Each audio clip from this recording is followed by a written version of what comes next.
Welcome to Sweet Life Beat Life. We hope this video helps. You start by locking down precise definitions so calculations stay correct. First, write down GDP as the market value of final goods and services produced within borders in 1 year. Then note GNP adds net income from abroad.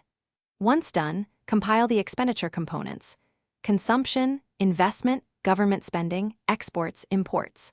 Also pull income transfer figures for foreign earnings. Make sure data periods match and units align, annual dollar amounts, because mismatched intervals will derail results.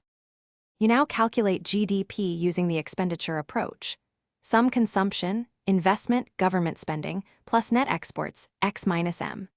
As you add each component, label whether figures are nominal or real.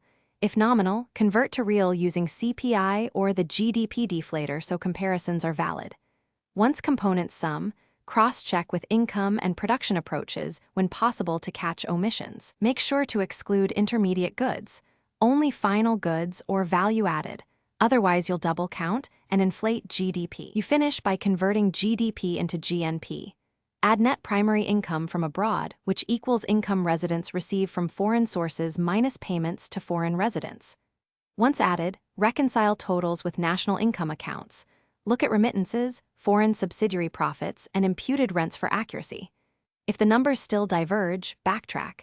Check data timing, classification errors, or omitted transfers. If one large item is missing, isolate it and rerun the calculation. That usually resolves major mismatches. Thanks for watching. Consider subscribing if we helped you.